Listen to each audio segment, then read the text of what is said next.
sana moyo wako kuliko yoyote uyalindayo, maana kutoka huko hutoka chemichemi za uzima.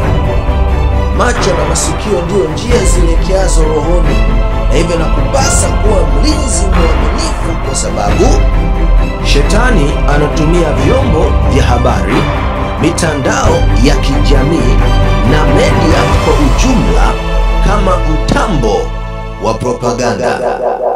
Uhari gani mpenzi mtazamaji wa channel hii ya Mwinjilisti Machota? Ninakukaribisha tena katika mfululizo wa mtambo wa propaganda, udanganyifu wa vyombo vya habari. Tumekuwa pamoja kutoka kipindi cha kwanza mpaka sasa hivi tunaingia kipindi cha 4. Ninakushukuru na ninakuombea baraka za Mwenyezi Mungu, kwa sababu muda tunaotumia pamoja kujifunza mambo haya utaona ni wa msingi na wa muhimu sana katika maisha yako ama maisha ya familia yako. Na ninamuomba Mungu ya kwamba masomo haya kusaidie, ya kutoe katika utumwa wa mpango huu mwovu wa propaganda za media na kukuweka huru katika jina la Yesu. Somo la leo nimelipa kichwa kinachosema mpango mwovu. Somo la leo nimelipa kichwa kinachosema mpango mwovu. Kwa Kiingereza unaweza kuisema an evil plot. Basi tuombe. Baba yetu na Mungu wetu mwema, tunalihimidi jina lako kwa kuwa wewe uliumba.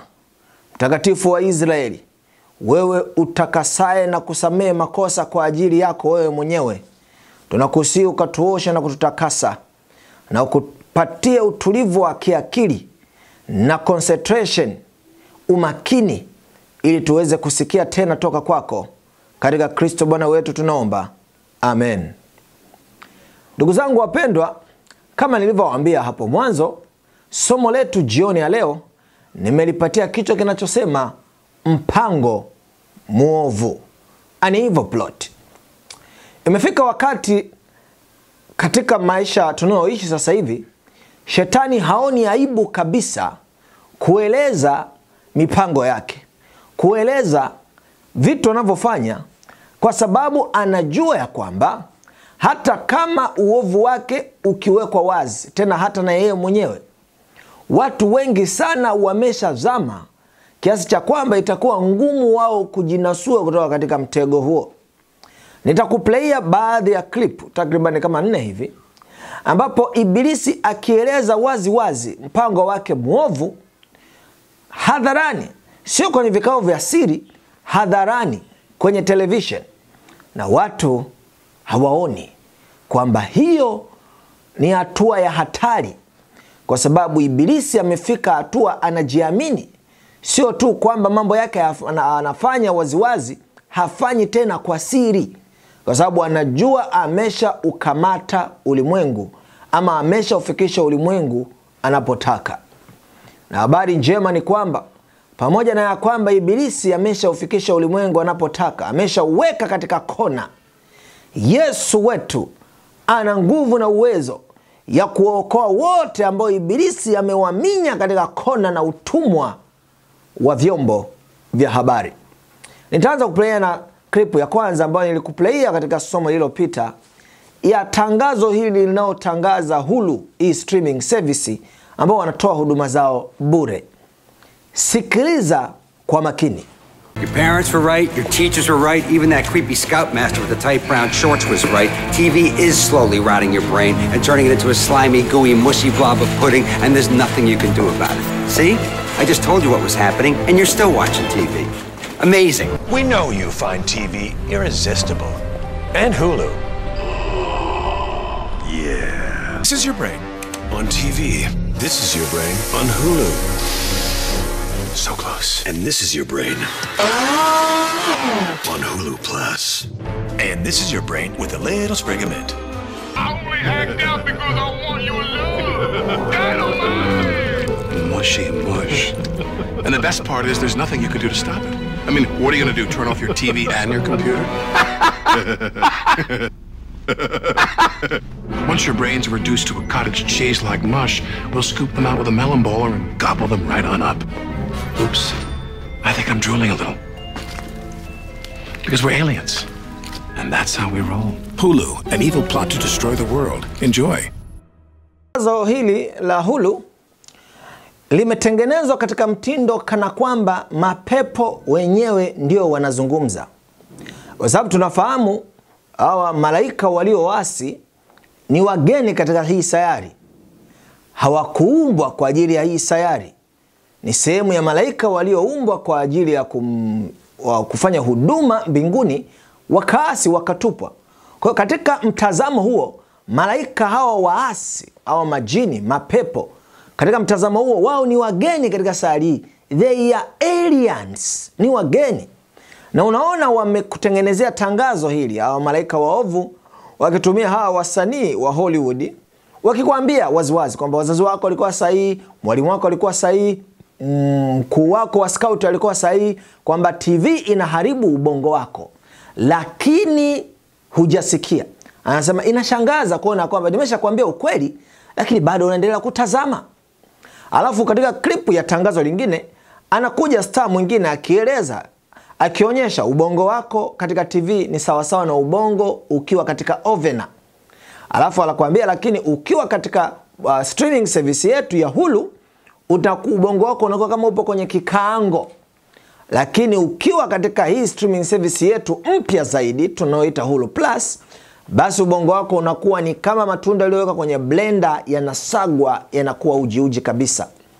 Alafu katika tangazo la tatu, huyu star mwingine anasema ya kwamba na sehemu nzuri ni kwamba huna uwezo, huna lolote unaloweza kufanya. Anakukejeli. Je, unaweza kuzima TV yako au kompyuta yako? Anakuambia uwezi. Anasema tukisha uharibu ubongo wako ukawa kama jibini, tunahakikisha kwamba umeharibika kabisa. Na anasema kwa sababu sisi ni wageni katika sayari hii, we are aliens. Na hivyo ndivyo tunavyotawala. Alafu kuna tagline mwishoni inasema Hulu, an evil plot to destroy the world. Hulu, mpango mwovu wa kuangamiza ulimwengu. Kwa unaona tangazo kama lina playwa. Matangazo yale yaliplaywa katika Super Bowl, yanaplaywa katika uwazi kabisa. Ibilisi akijinasibu juu ya mikakati yake hadharani, alafu imewekwa katika mfumo kama comedy. Wewe ukiangalia unacheka. Lakini anakuwa amekuambia mpango wake mwovu wa kukuangamiza.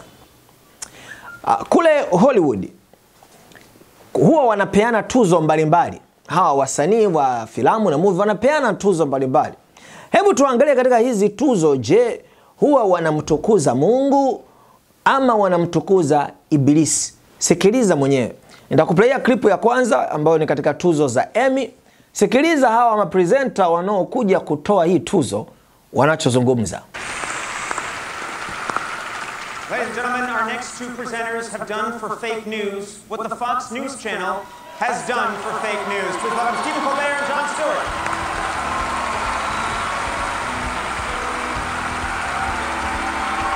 Sasa wasikilize hawa maneno yao. Thank you. Asante. Thank you very much. It's Asante a sana. pleasure to be here tonight. Ni heshima kubwa kuwa hapa. Habari za jioni watu msio na Mungu wa Sodoma.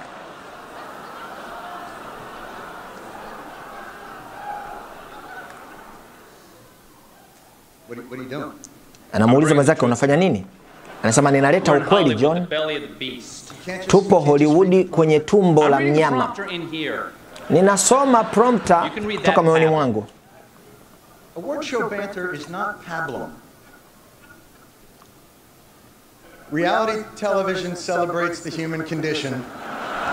Anasema reality television inashangilia hali ya wanadamu by illuminating what's extraordinary in the ordinary person. Wakiondoa umaridadi katika akili ya mtu wa kawaida. Inaharibu akili ya watoto na kuchanganya washirika wetu.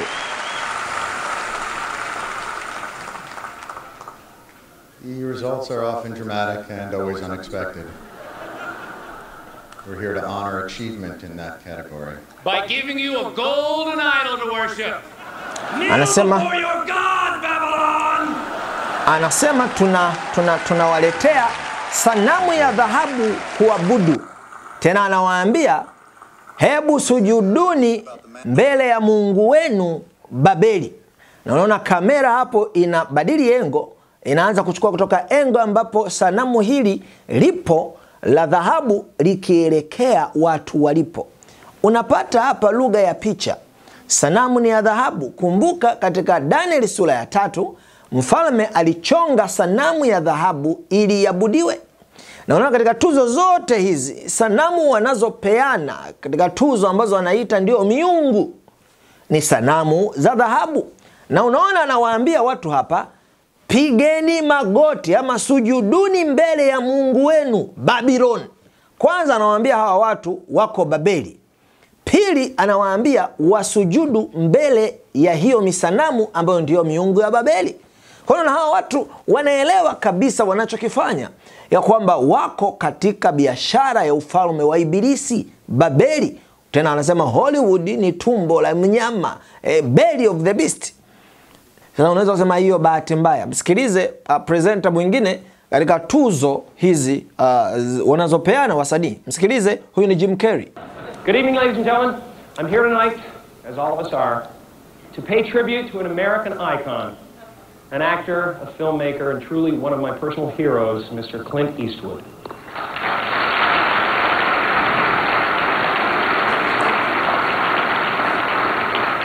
I'm also here because the AFI is paying me $20,003, making me the highest paid megalomaniacal boy king in all of Babylon! Don't get me wrong, Clint. Kwa mmemsikia Jim Carrey anasema ninakuja hapa kwa heshima zote, kwa kutambua mchango wa huyo mtu Clint, akimpa heshima, lakini baadaye anasema pia niko hapa kwa sababu ninalipwa hizo dola kadhaa, na hii inanifanya niwe kijana tajiri wa kifalme katika ufalme wote huu wa Babeli. Unaona, Jim Carrey nao anarifaa hizi tuzo ama anarifaa Hollywood kama ufalme wa Babeli. Mwingine hii ilikuwa ni mwaka 2006 nafikiri, katika tuzo zingine hizi na huyu ni mchekeshaji Kathy Griffin. Msikilize anachokizungumza. A lot of people come up here and they thank Jesus for this award. I want you to know that no one had less to do with this award than Jesus. He didn't help me a bit. If it was up to him, Caesar Milan would be up here with that damn dog. So all I can say is, suck it, Jesus, this award is my God now! Namsikia Kathy Griffin akisema ya kwamba wengi wanakuja hapa wakimshukuru Yesu kwa kuwasaidia kupata hizi tuzo. Lakini nataka niwaambie, katika mtu asiyehusika na hizi tuzo ni Yesu. Na kwamba ikiwa Yesu angekuwa na lolote la kufanya na hizi tuzo, basi Caesar, yani Kaisari, angekuwa hapa na mbwa mkali. Alafu anasema, Yesu, potelea mbali. Wewe sio Mungu wangu, na kuanzia sasa hii sanamu ndiyo Mungu wangu.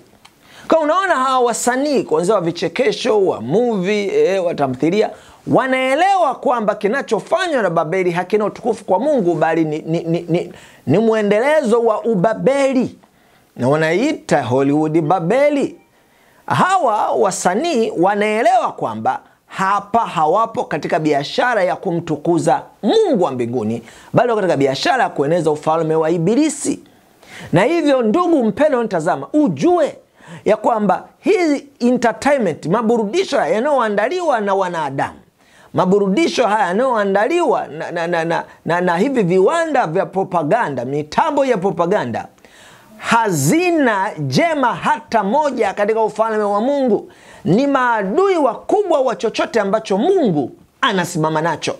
Na hivyo usidhani ya kwamba unaweza kujifunza habari ya maadili, habari njema kutoka katika movies zozote, kwa sababu watengeneza movie wote hodari ni maadui namba 1 wa Mungu.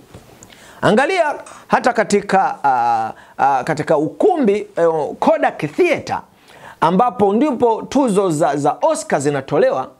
Ukumbi huu lango la kuingia pale mbele wanaita Babylon Court, ukumbi wa Babeli. Halafu katika lile geti wametengeneza geti la Ishtar, geti ambalo lilikuwepo katika ile Babeli ya zamani, ambapo unapoingia ndio unaingia Babeli, lango kuu la Babeli la Ishtar. Kwa unaona hapa katika screen, ili ndio lango kuu la kuingilia Kodak Theater, ambapo ndipo tuzo za Oscar kila mwaka zinatolewa. Na nimekuzumia hapo, unaona kuna hizi sanamu za miungu ya Babeli, Maduku na mwenzie. Kwa wanakutangazia waziwazi kwamba hapa unaingia katika ufalme wa Babeli, ufalme wa yule ibilisi. Na hivyo wanakutangazia ujue kabisa kwamba wao hawana lolote na kufanya na Mungu, na in fact ni maadui wa Mungu. Katika Wathesalonika kwanza 5:22-23 neno linasema, jitengeni na ubaya wa kila namna, Mungu wa amani mwenyewe awatakase kabisa. Nanyi nafsi zenu na roho zenu na miili yenu muhifadhiwe muwe kamili bila lawama wakati wa kuja kwake Bwana wetu Yesu Kristo. Neno linasema tujitenge na ubaya wa kila namna. Hakuna wema wowote katika movie na tamthilia na hizi comedy zinazotoka duniani. Hakuna wema wowote. Tumeona hapa wenyewe wakizungumza ya kwamba wanasimama na ufalme wa Babeli, ufalme wa ibilisi mwenyewe. Hawana lolote la kufanya na Mungu. Kama nilivyokuambia katika somo lililopita, unaposikia ujumbe huu, ndio wakati wa kuachana na maburudisho haya ya ibilisi, kwa sababu maburudisho haya hayana mpango mwema, yana nia ovu. Na somo la leo tutaiona hii zaidi, maana nimeita somo hili mpango mwovu, na nitakufunulia uone huo mpango mwovu. Utafiti uliofanywa na chuo kikuu cha Texas mwaka 1998 ulibaini kwamba karibu waandishi wote wa Hollywood, waigizaji na wazalishaji na watendaji hawahudhurii huduma yoyote ya kiibada ya kikanisa. Hawahudhurii. Hii inakuambia nini? Inakuambia hawana lolote la kufanya na Mungu. Wanamwabudu Mungu gani? Nimeanza kukuonyesha. Wanamwabudu shetani, ibilisi mwenyewe. Kwa hiyo wanatumia vyombo hivi vya habari, media, kama mtambo wa propaganda kueneza mafundisho yanayotoka kwa ibilisi mwenyewe. Neno entertainment, jambo la kushangaza niloligundua ni kwamba neno entertainment, hii ambayo inatafsiriwa kama burudani, neno entertainment limetengenezwa na maneno matatu: entertain na ment. Sasa neno enter maana yake ni ingia, ingia, kuingia sehemu. Entertain inatokana na neno la Kilatini, mzizi wake kutoka na neno la Kilatini, maana yake hold, kushikilia, grasp, ama possess, kupagawa na pepo, occupy, kuingia, kuchukua nafasi, na maana yake nyingine tena control, kushikilia, kukuendesha. Alafu ment maana yake keep, hold or support together, kushikilia, kukiweka kitu pamoja. Kwa hiyo unapounganisha maneno haya, entertainment maana yake wanakuingiza, wakisha kuingiza katika huo ulimwengu wao, wanakupossess, wanakuoccupy, wanakucontrol. Halafu wanakuweka, wanahakikisha unabaki katika hali hiyo hiyo, huchomoki. Tena unaweza kujikuta kuwa ni mtetezi wao. Nilikuonyesha katika somo lililopita ya kwamba Hollywood, neno lenyewe Hollywood limetoka katika miti ambayo ilikuwa pale ikitumika na waganga na wachawi katika kutengeneza silaha zao za kijadi ama za kichawi. Na miti hiyo waliita kama miti mitakatifu. Na tunaambiwa movie za Hollywood ni mfumo, ni kusoma Kiingereza nitakutafsiria. Hollywood movie a form of sorcery using psychology, subliminal message and manifestation through what is called laser magic and bewitchment.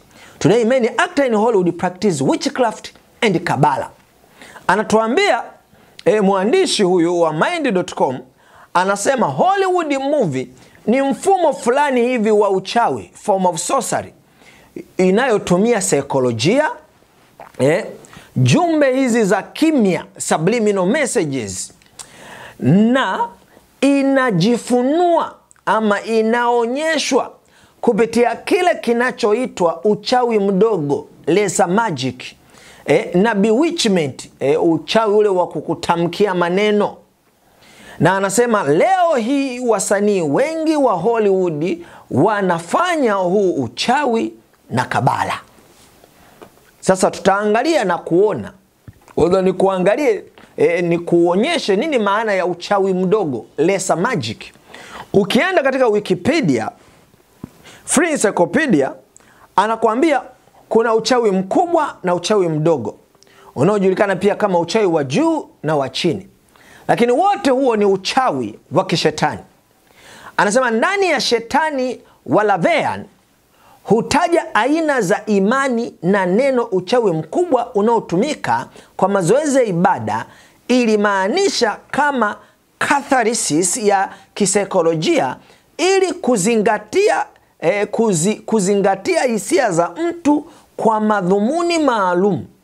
Na anasema na uchawi mdogo ndicho anachokitafuta, na uchawi mdogo inatumika kwa mazoea ya kudanganywa kwa kutumia saikolojia na uzuri au ujanja na hila, ili kumgeuza mtu au hali kwa mapenzi ya mtu mwingine. Kwa anasema lesser magic ama uchawi huu mdogo inatumika kudanganya watu kwa kutumia saikolojia.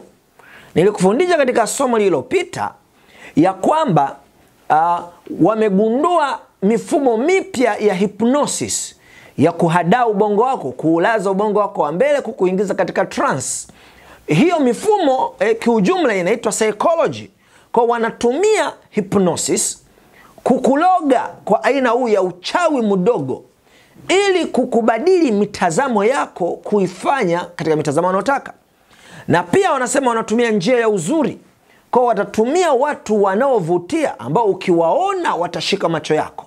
Kama vijana tutafuta vijana handsomes, kama mabinti tutafuta mabinti wazuri, na watawavalisha nusu uchi wakuvutie. Wanasema utumika ujanja na hila ili kumgeuza mtu akili ama mapenzi fulani hivi kuwa katika uelekeo fulani. Kwa hicho ndicho kinachofanywa na Hollywood. Aleister Crowley, ambaye yeye ni mwanaumizimu wa kisasa mwenye mvuto mkubwa kati ya ulimwengu wa wanaumizimu. Ukiangalia wanaumizimu wote wanao practice mambo ya umizimu, wasanii wote lazima wasome vitabu vya huyu jamaa Aleister Crowley.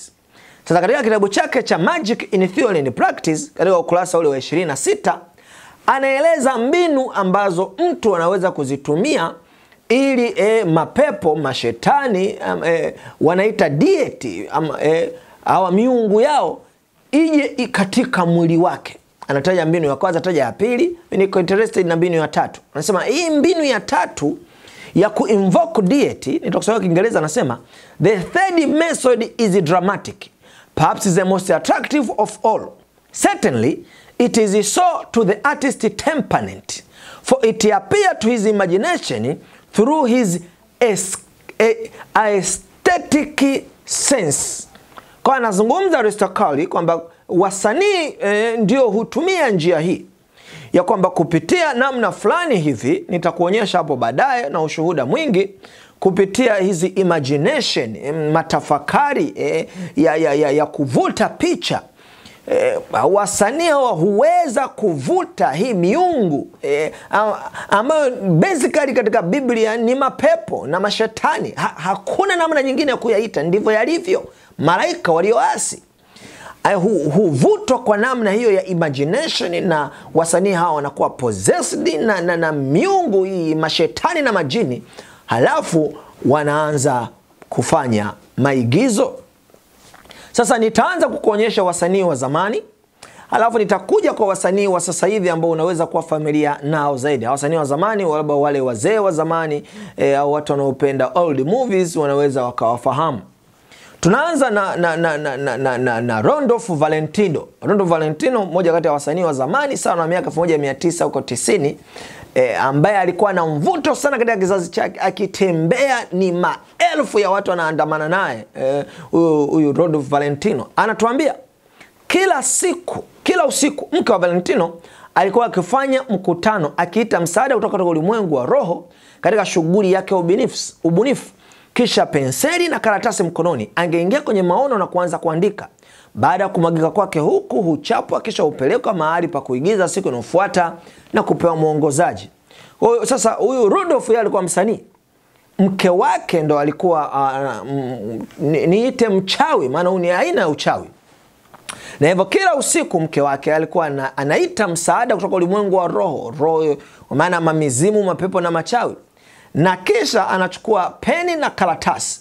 Alafu anaanza automatic katika ulimwengu wa mizimu. Hiyo fenomena inajulikana kama automatic writing.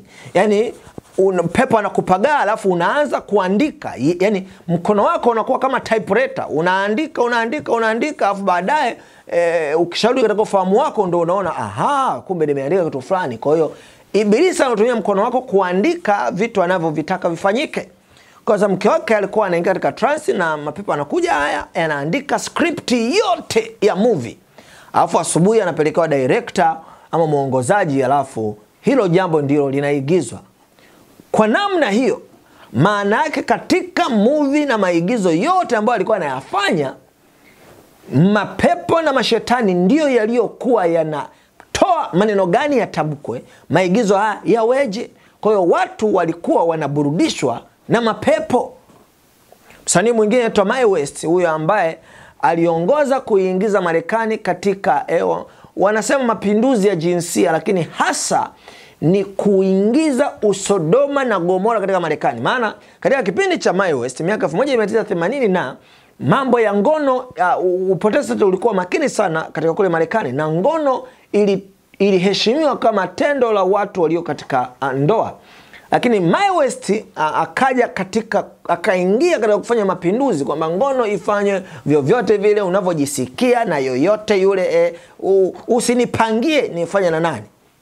Na hivyo huyu Mae West naye tunaambiwa mchawi wake, his psychic, alipokea uvuvio. Huyu Mae West mchawi wake, psychic wake, anatueleza, anasema alipokea uvuvio kutoka kwa namna za kichawi na mapepo. Na mchawi wake anaeleza kwamba angeliweza kuingia chumbani akisema, vikosi njooni kwangu na mnisaidie kuandika maudhui. Angeanza kusikia sauti na picha na namna ya uelekeo wa filamu tamthilia ilifunuliwa kwake. Angelala kitandani kwa hali ya utulivu akiangalia, akiingia katika trance, yani akifungua mwili wake utumike na mapepo. Kwa akipata hayo mavuvio ya namna gani filamu yake iweje, maneno gani yawepo, full script anapewa na mashetani. Halafu ndio wanakwenda kuigiza. Nini tunaona tena hapo? Tunaona watu kile alichokuwa anakifanya alikifanya kwa maelekezo ya ibilisi na malaika zake, na ndicho alichowalisha watu. Kwa hiyo watu walikuwa wakiburudishwa na mizimu na mapepo na mashetani. Msanii mwingine aliyeitwa Lucy Bell, yeye alikuwa ni msanii wa kuigiza movie, na kipindi hiki cha miaka 1900 wale wanaoigiza movie kwenda kuigiza hizi TV drama ilionekana ni kama umeshushwa cheo hivi. Lakini yeye anasema alichukua nafasi hiyo kwa sababu gani? Msikilize. Anasema ilikuwa ni roho ya muigizaji Carole Lombard aliyemuongoza Lucy Bell katika kuchukua nafasi ya kukubali ofa ya kuwa nyota katika filamu ya I Love Lucy. Mchekeshaji huyo mwenye furaha ambaye alikuwa amefariki katika ajali ya ndege mwaka 1942 alimtokea Lucy 1551, na kwa sababu Lucy Bell alikubali ile roho na kuchukua nafasi, alifanya historia ya television.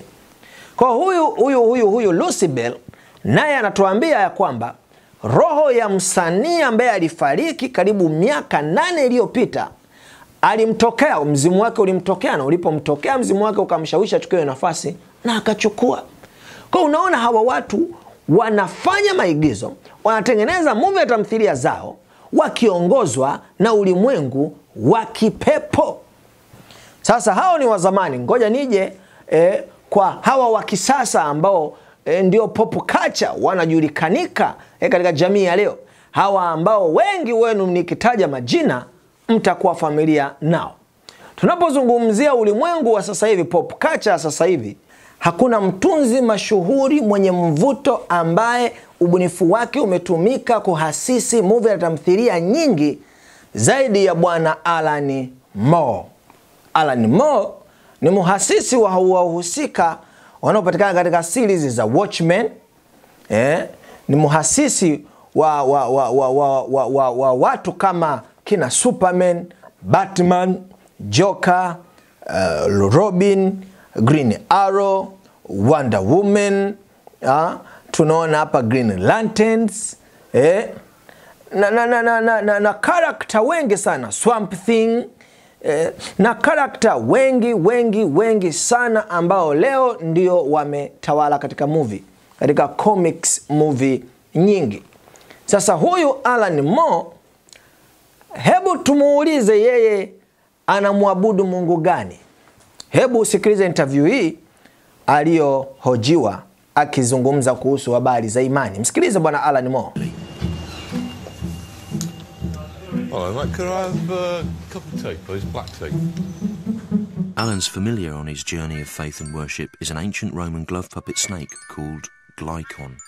Well, actually, I just thought he looked gorgeous. He looked so smug. And he'd got this these lidded eyes and this superior expression, which I identified with in a certain way. Yeah. And also, like I say, it's just the absurdity of this limbless serpentine body and this Paris Hilton head on top of it. It's irresistible. He's certainly the coolest, most rock and roll looking god that I have ever seen. I just fell in love at first sight. You've not chosen to worship Paris Hilton, though, by extension? No, I've certainly not. No. It's sort of, I mean, there are limits, you know, even to somebody who's worshipping a hairy snake, you know. I mean, I'm not going to go mad here. What's in it for you, though, following Glycon? I believe that every single individual human being should probably make their own peace with the universe. I mean, we're all of us different emotionally, we're all different physically, intellectually. It would be really odd if we were all the same spiritually. So, I mean, that's why I have a problem with religion, per se, because religion, the very word, it comes from the same root word as ligature and ligament, and it means to be bound together in one belief, which I find a bit creepy and a bit unnatural. How did you first go about worshipping Glycon, and what form does the worship take? Well, when I started to become interested in magic, I understood that everything that people talk about with regard to magic is all absolutely true, as long as you understand that it is happening inside people's minds. And it struck me that that must be what magic is. It must be like treating the space that we perceive inside our minds as a kind of territory. And I thought that working on that hypothesis, you could explore that territory. You can't have that conversation with a Christian fundamentalist. I mean, religious fundamentalism, I mean, it's a bit of a misnomer, because if you actually look back at the foundations of Christianity, you find that the thinking is a lot more flexible. Yeah. The kind of what we call fundamentalism these days is basically entirely based upon 1930s tent show revivalism. Right. It goes back no further than about 80 years. And yet it's a very frightening and dangerous mindset, because, I mean, as far as I understand it, at the moment, there are genuine worries that, certainly in America, that this could actually negate science, that it could drag us back into a new dark ages. Yeah, and it informs policy. Absolutely. Well, I mean, if you've got sort of Kuna msikia hapo Alan Moore akizungumza mambo ambayo ukiyafikiria unaona kabisa huyu mtu akili zake haziko sawa. Kwanza anasema ana shida na religion, ana matatizo na dini. Ana matatizo na Ukristo, hasa huu Ukristo unaosimama katika Biblia. Sasa mtu mwenye matatizo na dini, wakati hiyo yeye mwenyewe anaabudu mungu nyoka anayeitwa Glycon. Haoni kama kuabudu mungu nyoka ni dini. Hilo ni tatizo, kwa sababu yeye mwenyewe ana dini ya kuabudu mungu nyoka Glycon. Halafu anasema ana tatizo na dini. Sasa kama tatizo na dini, mbona yeye anaabudu mungu nyoka? Kwa jambo la kwanza kufanya uone kwamba hawa hawana tatizo na dini. Tatizo walilo nalo ni na Ukristo. Ukristo ndio tatizo kwao. Habari za Yesu ndio tatizo kwao. Mengine yote wanaweza kuvumilia. Kuabudu majoka, kuabudu misanamu, kuabudu, lakini ikija habari ya Yesu, hapo ndio unasikia wana ugomvi na dini.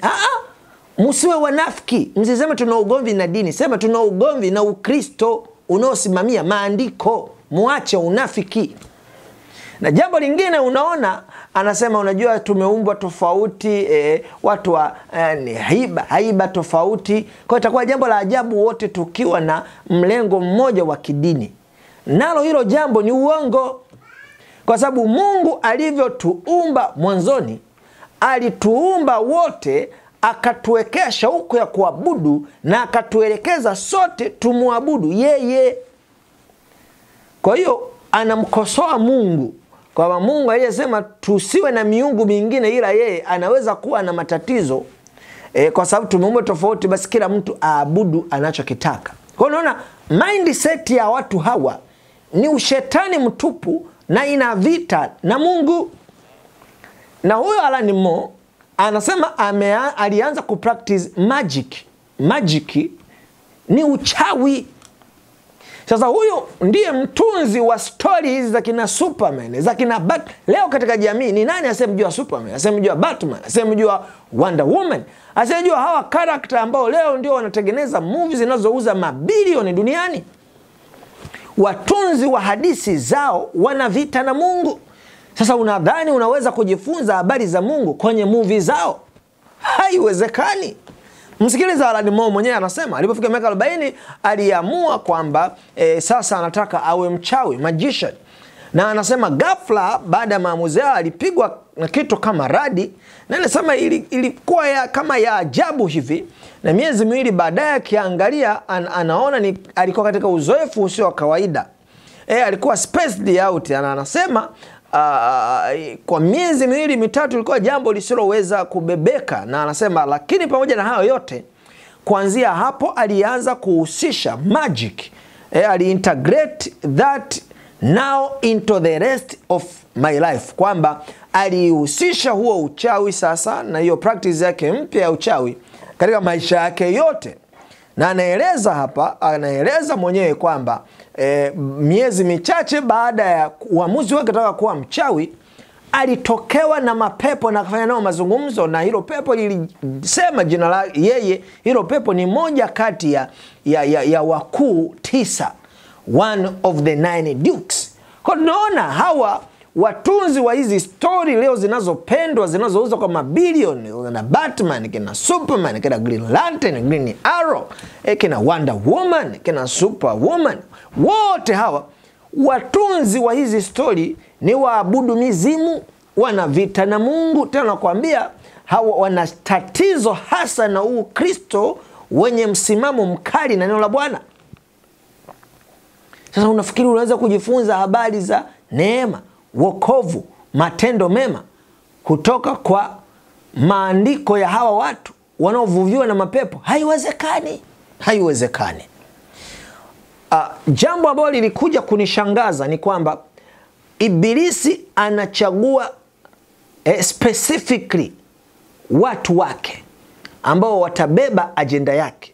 Yaani kama vile Mungu anavyochagua watu wake kufanya kazi yake, anavyochagua mitume, manabii, anavyochagua watu mbalimbali kufanya kazi zake, Ibilisi naye ameiga, naye anafanya vivyo hivyo.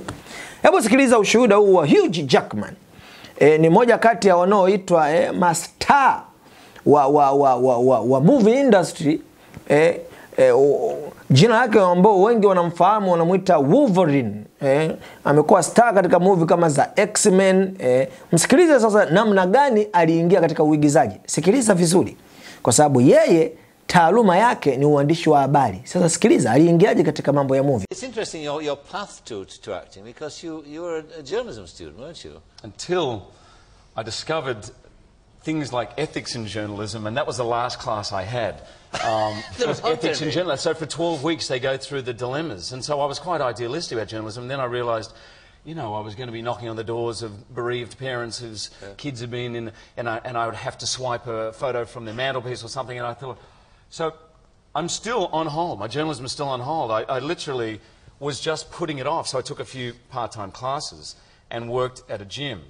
And at the gym, I met this woman who, this isn't a lie, it sounds like a made-up story, but I was actually joining her up, and she was looking at me, and she just went, oh, like that. I said, is everything all right? She said, you don't understand, I'm a white witch.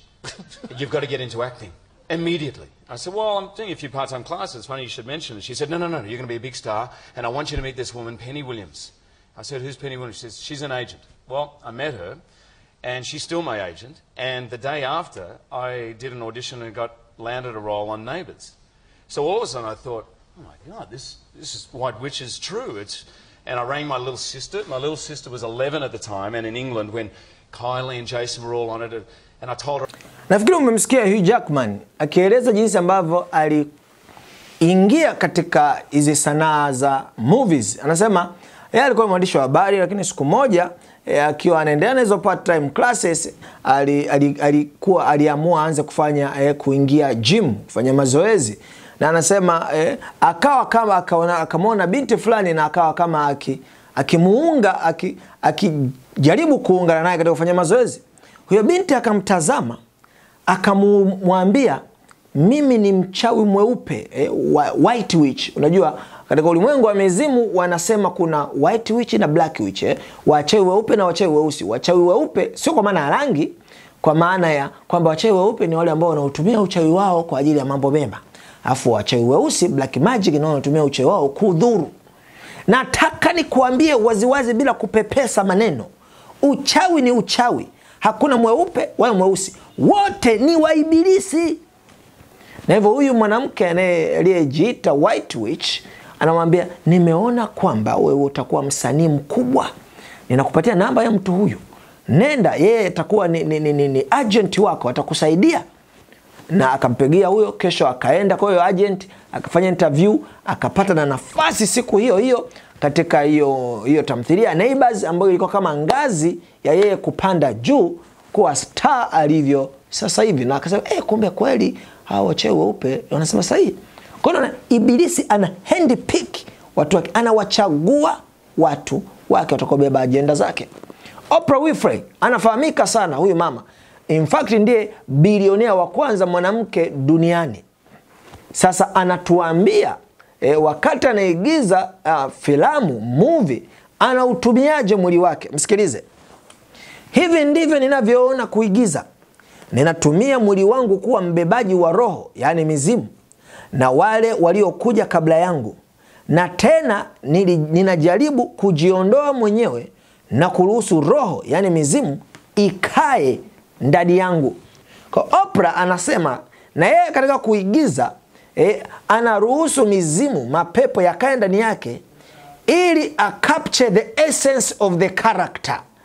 Avae ule uhalisia wa uhusika katika hiyo movie anayoigiza. Anasema anaalika mizimu katika mwili wake. Msanii huyu Oprah Winfrey anafahamika sana, mambo ya umizimu yeye ni kawaida sana. Hata katika show zake anazozifanya huwa anaalika wanaumizimu hata kuongea na wafu, practice ambazo Biblia imepiga marufuku kwa sababu wafu hawajui neno lolote. Nina ka video hapa kafupi nataka nikuonyeshe huyu Oprah Winfrey akiwa ameita huyu dada ambaye anadai anaweza kuwasiliana na mizimu. Hebu tazama kidogo. I'd like you to channel Mwovu. Okay. Anaambia ninataka sasa channel Mwovu, yani utumie mwili wako kuita huu mzimu unaoitwa Mwovu. Tazama huyo dada anavyofanya sasa.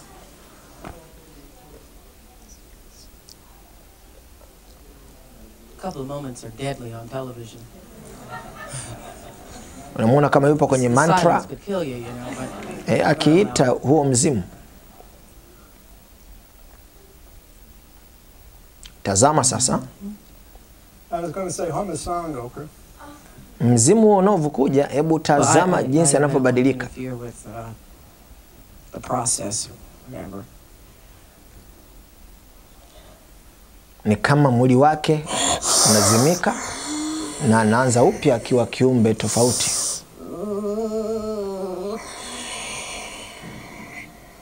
Mambo haya yanafanyika kwenye live television. I take this to mean that this is Mwovu. Adjusting to what vibrational level. Tell me, Mwovu, why? First of all, who are you? My beloved woman, bless you, I am honored to be in what is called your presence. Ask you that which be I be that which you are, entity, all things. I be what is called one who hath come unto you on this day in your timing, to bring unto you the greatest thing there be, that which is termed the knowing, that you are loved by that which is called the Father, that is within you and within all things, that be I. Imetosha. Ukisikiliza hili pepo linaloongea kupitia huyu mama, linasema vitu ambavyo ni very disturbing. Ukionyesha sura tofauti kabisa ya Mungu. Anasema hapa, akijitambulisha na baadaye katika mazungumzo yake anasema ya kwamba unapendwa na Mungu ambaye mnamuita Baba, ambaye yuko ndani yako na yuko ndani ya kila kitu. Hiyo ni pantheism. Kumshusha Mungu katika level ya kitu ama nguvu fulani hivi ambayo ipo katika kila kitu. God is a living person. He is not a manifestation of a force within you and in every creation. Hilo ni fundisho la umizimu. Unaona Oprah Winfrey akiita wanaumizimu live kwenye TV. Live kwenye TV. Wana mpango mwovu wa kuwafanya watu wawe familia na hizi practices za umizimu. Wawe na imani ya kwamba kuna ulimwengu unaoendelea katika umizimu, ili kuandaa ulimwengu kwa grand deception ambayo ibilisi anapanga kuifanya atakapoigiza tukio la ujio wa Yesu, atakapokuja kama Yesu, atakapokuja mapepo yake, atakapoigiza kuja kama mitume na manabii mbalimbali, watakapokuja katika maumbile ya ndugu zetu. Ulimwengu unaandaliwa kwa tukio hili kubwa la udanganyifu wa ibilisi. Waanze kuona mambo haya ni ya kawaida. Na tazama, ndio yamejaa katika kila movie. Kuna habari za umizimu. Katika hadithi za watoto zimejaa habari za majini, umizimu. Katika tamthilia zinazopendwa na wengi zimejaa habari za umizimu. Zinafundisha watu wakifa wanaenda kuwa kwenye manyota huko, wengine wakifa wanaweza kurudi tena, tunaweza kuwaomba. Hayo mambo ndio yamejaa kwenye entertainment industry. Huo mpango mwovu wa kuandaa ulimwengu kwa ajili ya tukio kubwa la madanganyo la ibilisi ambalo halijawahi kutokea tangu dunia hii kuwepo. Sikilize msanii mwingine, Peter Evans, anasema ni kama kuwa mtu wa kuwasiliana na kujiweka wazi kwa mizimu na mapepo, na kusema nataka muhusika kukaa ndani ya mwili wangu na nataka muhusika anisimamie ili niweze kutoa kile ninachotarajia kutoa. Kwamba ili aweze kutoa, aweze kufanya his or her best performance, lazima aalike roho hizi za mapepo ziingie ndani yake. Robin Williams, mchekeshaji wa stand-up comedies, anasema lakini pia kuna kitu hicho, ni kujazwa na mapepo. Katika siku za zamani ungechoa moto kwa ajili yake. Kwa zamani katika medieval world, watu waliogundulika kama wachawi walichoma moto. Sema zamani watu walichoma moto. Lakini kuna kitu cha kuwezesha kuhusu hilo. Ni Dr. Jelly na mheshimiwa Haide, ambapo kwa kweli unaweza kuwa nguvu hii nyingine. Kwamba zamani haya mambo watu walichoma moto, lakini sasa hivi tunaona ni mambo ambayo yanakuwezesha mtu kuwa mtu mwingine. Nguvu hii ya ziada wanaipata kutoka katika mapepo. Denzel Washington ni wachache sana wasiomfahamu, mwigizaji maarufu sana. Alikiulizwa katika mahojiano kwamba inawezekaneje unavaa uhusika kwa namna hii, anasema kimsingi kile anachokifanya ni kupiga magoti na kufanya mawasiliano na mizimu, na ninapotoka hapo ninakuwa mwenye udhibiti, kujiamini. Nisingeweza kuigiza kama hivyo, nisingeweza kuchukua uamuzi wa kucheza hata hiyo nafasi. Kwa anasema hata maamuzi ya kucheza hiyo nafasi anayafanya akitaka shauri kwa mapepo. Mapepo ndio anamwambia chukua hiyo nafasi kaigize, na anayaomba yanakuja kumwezesha. Katika interview hii ambayo Denzel Washington anasema hata William Smith ambaye aliigiza movie nyingine ambaye alikuwa akielezea maisha ya Muhammad Ali ambaye alikuwa amekufa, Denzel Washington alimshauri hicho kwamba nenda kaombe mzimu wa Muhammad Ali uje ukuvae ukusaidie kuchukua uhalisia kama yeye alivyofanya katika kuigiza movie ya Malcolm X. Aliuita mzimu wa Malcolm X ili umuingie katika mwili wake umsaidie. Kwa hawa wasanii hawa wakubwa wanaopenda duniani wanatumia nguvu ya ushawishi wa mizimu, na ndicho wanachokulisha katika movie na tamthilia unazotazama. Unaburudishwa na mapepo. Leonardo DiCaprio, wengi tunamfahamu huyo mtu. Director mmoja katika movie ambayo alikuwa yeye ndio starring, inaitwa Total Eclipse, anazungumza anasema leo like a medium, kwamba huyu Leonardo ni kama chombo. He opened his body and his mind to receive a message coming from another person life. Anafungua moyo wake na maisha yake kupokea ujumbe kutoka kwa mtu aliyeishi wakati mwingine. Practice ya kuzungumza na mizimu, watu waliokufa. Director huyu anatuambia aliona Leonardo DiCaprio akiifanya.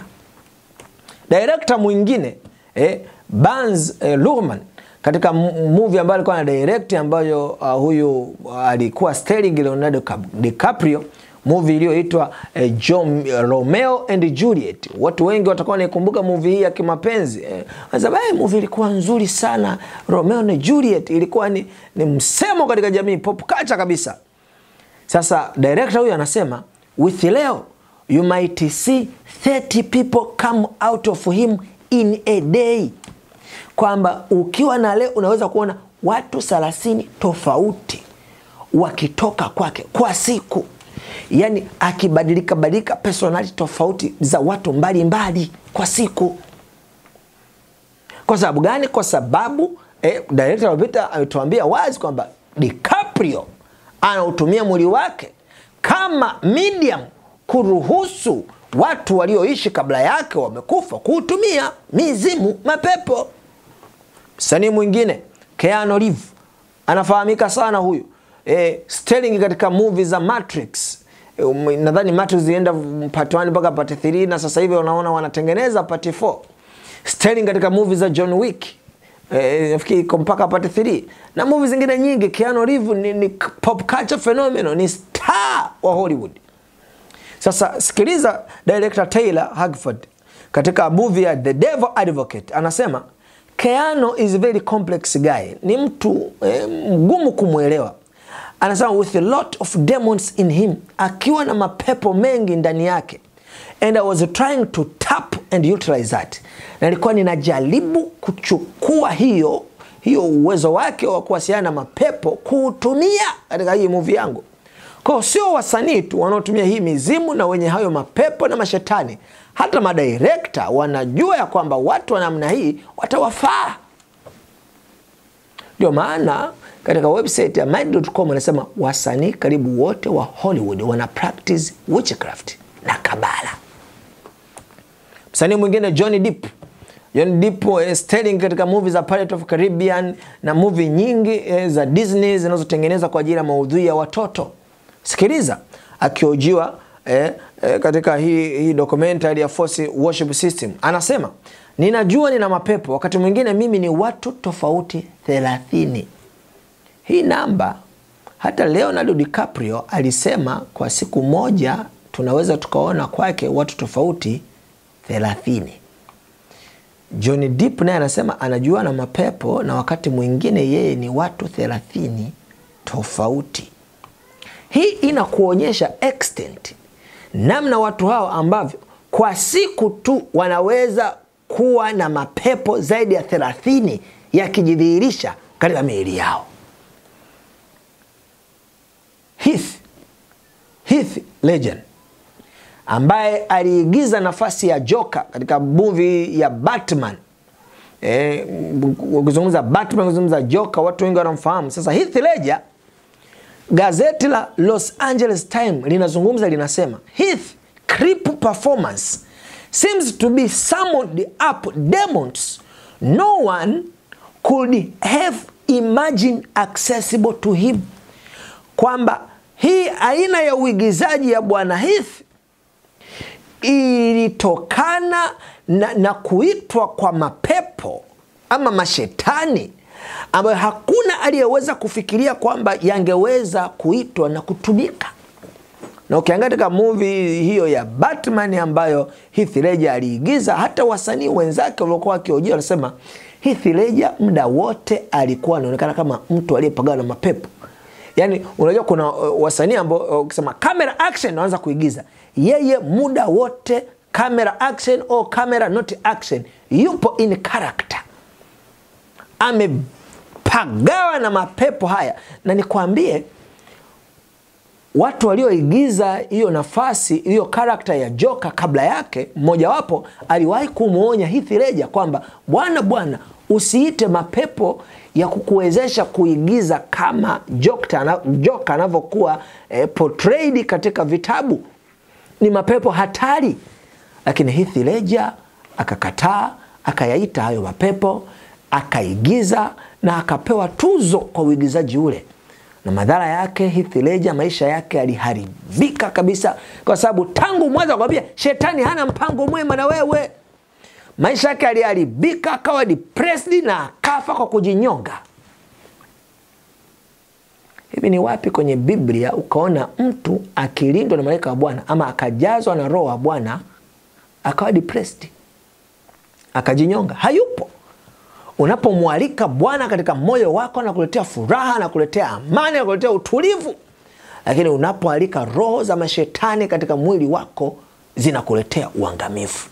Na nataka nikwambie, kwa kupitia kuangalia hizi movie zinazoigizwa na watu waliojazwa mapepo, tunayaalika mapepo hayo. Kwa sababu gani? Kwa sababu tunapokuwa mashabiki wa hawa wasanii, na tunakuwa mashabiki kwa sababu ya performance zao nzuri tunazoziona nzuri, na hizo performance zao zinatokana na wao kujazwa mapepo. Kwa hiyo hapo in fact hatuwashangilii hawa wasanii, bali tunashangilia mapepo yaliyowawezesha hawa wasanii. Na kuwashangilia hivyo tunafungua mlango wazi hawa mapepo kuja kufanya ushirika nasi. Maana neno linasema wataongozanaje wawili ikiwa hawajapatana? Sasa kama wewe unapatana na kile anachokifanya huyo msanii, ni fani wake, ni shabiki wake, unapatana na kile kilicho ndani yake, na hivyo unafungua mlango wazi wa ibilisi kuingia na kuwa na nguvu ya ushawishi katika maisha yako. Huo ni mpango mwovu wa ibilisi, na tunatakiwa kukemea kwa kukaa mbali na mifumo hii ya burudani ya kishetani. Msanii mwingine Jim Carrey anafahamika sana, msanii mchekeshaji. Msikilize akielezea moja kati ya movie zake ambazo aliigiza kama Grinch, lishetani hili ambalo liliiba Christmas. Na Jim Carrey movie zake nyingi kiangalia ni kana kwamba amekuwa possessed. Kuna movie yake nyingine inaitwa The Mask ambapo anapagawa na pepo ambao linakuwa katika mfumo kama wa mask. Sasa anaeleza uzoefu wake katika movie hii ya Grinch Stole Christmas, akieleza vitu very disturbing. Nataka usikilize mwenyewe. Msikilize Jim Carrey. So Jim. Yes. What does Christmas mean to you? Every movie I've gotten in my life, I could tell you how that was the absolute manifestation of my consciousness at that time. I'm the Grinch that stole Christmas. When I heard I had the part, Please welcome Jim Carrey! it's as if I went into a fugue state Being the Grinch, right? and Hyde showed up. That story is just such a part of Christmas, so yeah, it was incredibly important not to screw it up. What happened after was out of my control. It was not me. I was not making choices based on what Jim does. Here's your motivation. He felt it was necessary for him to stay in the character. We'll improvise. Just keep it kind of loosey-goosey. At some point, he tapped me on the shoulder and said, "Sit down. I'll be doing my movie." Action! The attitude was already there. And when you put that makeup on, there's no choice. That nose, the jowls. Universal didn't want the footage we took behind the scenes to surface so that people wouldn't think I was an asshole. You're going to have people that are going to sue this production for mental stress. Hey, yeah! Yeah, there's feelings of guilt, feelings like, damn, I lost control again. To him. It was absurd. It was completely absurd. And some of it becomes a little bit real.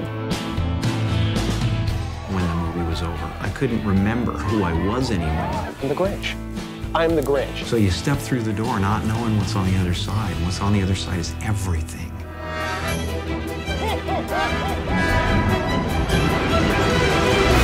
I know him as well as I can know him. But who do you know?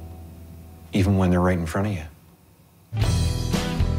Kwa unamsikia Jim Carrey akieleza uzoefu wake katika kuigiza hii movie ya The Grinch.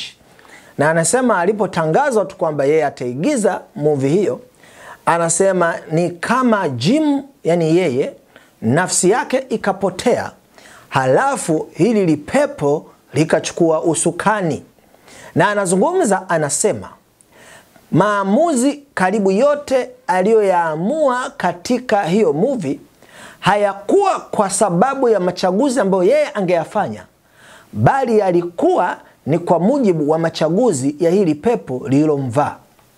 Tena Carrey anasema kuna wakati ulifika alisikia hili dude, hili kama jini ambalo yeye ndio anaigiza nafasi yake. Anasema alisikia kama linamgusa bega na kumwambia, Jim, naomba utulie ili niigize movie yangu ninavyotaka. Analisikia pepo linamwambia na anasikia kabisa limemgusa begani. Alafu anasema movie ilivyoisha hata sikukumbuka nilikuwa ni nani. Kwa sababu alikuwa amepagawa na hili pepo. Kwa performance yake yote katika hiyo movie ya The Grinch ilikuwa ni performance ya hilo lishetani. Na watu wanakuwa entertained na hivi vitu. Wanakuwa entertained na mashetani. Moja kati ya wasanii wa movie anayefahamika mwingine, Jordan, anaeleza madhara ambayo huwa yanawakuta. Huyu Jordan hapa akiwa katika kipindi cha Oprah akieleza kwamba katika kuchukua uhusika wake katika movie ya Black Panther, yeye aliyekuwa adui kuu katika uhusika wa Killmonger, anasema ukimsikiliza ni kwamba na yeye kama kawaida huvaa uhusika kwa 100% kwa namna hizo za kuruhusu roho za wahusika hawa, kwa sababu kwa mfano kama movie kama Black Panther aliabudiwa kule Misri. Ni miungu hii ya Misri, ni mizimu, na karakta wengi waliopo kwenye movie hizi ni mizimu iliyokuwa ikiabudiwa katika ulimwengu wa kale. Kwa anasema wakati wanaigiza alijaribu kujiempte, na matokeo yake baadaye sasa movie ilipoisha, alipojaribu kurudi katika hali yake kawaida, ilikuwa ngumu mpaka alipoenda kwa wana saikolojia kumkanseli, kwa sababu haikuwa rahisi. Hebu msikilize. So to be able to take that kind of pain and rage and all those emotions that Eric kind of represents from being black and brown here in America, I was able to kind of put that, into a character and put it on screen. So that's something that I didn't take lightly, and I didn't have a process. I'm not like one of these, some people are methods or people are this or that.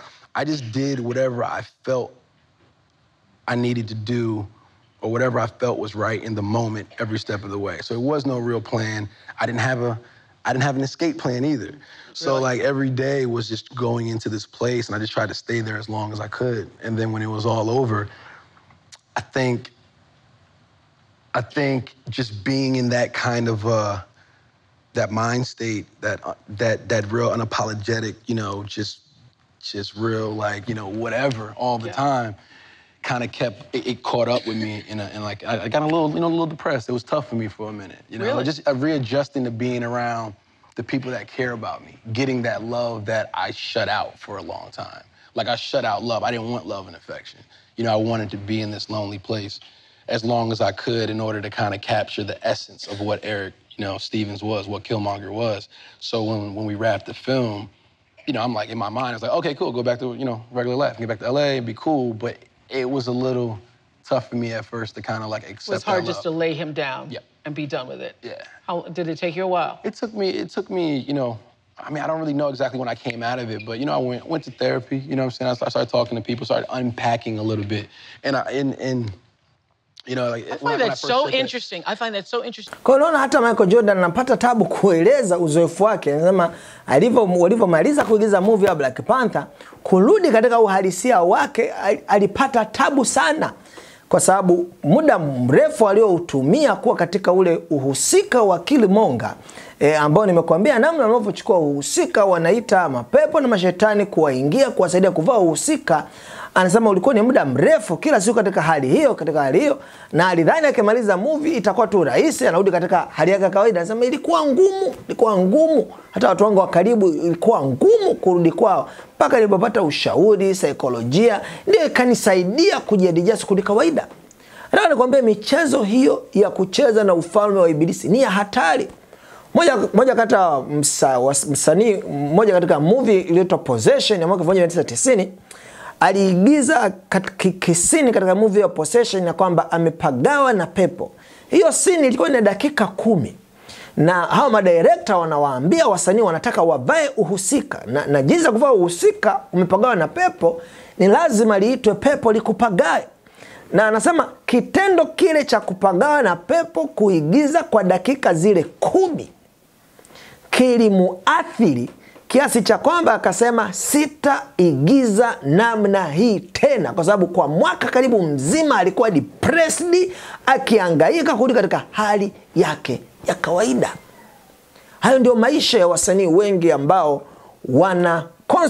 wanatengeneza huu mfumo wa maonyesho wa burudani sasa hivi. Wote wanashirikiana na nguvu hizi za ibilisi. Na neno linasema katika Mambo ya Walawi 19:31, msiwaendee wauguzi wa mizimu wala wachawi ili kuomba waagulie, na hivyo mkajitia unajisi. Mimi ndimi Bwana Mungu wenu. Mungu amekataza watu kwenda kuomba uaguzi kwa wachawi.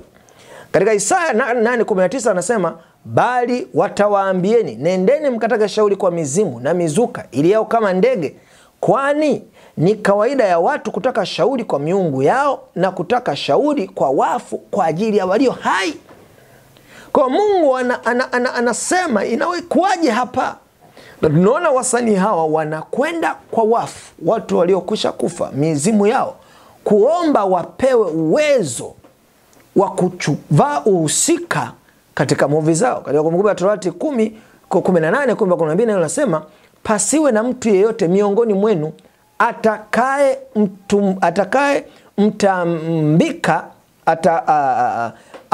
mtambikia, ninasoma katika Habari Njema kwa watu wote, mtoto wake wa kiume au wa kike kwa moto, wala mtu apigaye ramli, wala mwaguzi, wala mpiga bao, wala mchawi, wala mlozi, wala mwenye kutaka kauli kwa mizimu na pepo ili kutoka kwa wafu, maana yote aentendaye mambo hayo ni machukizo kwa Mwenyezi Mungu.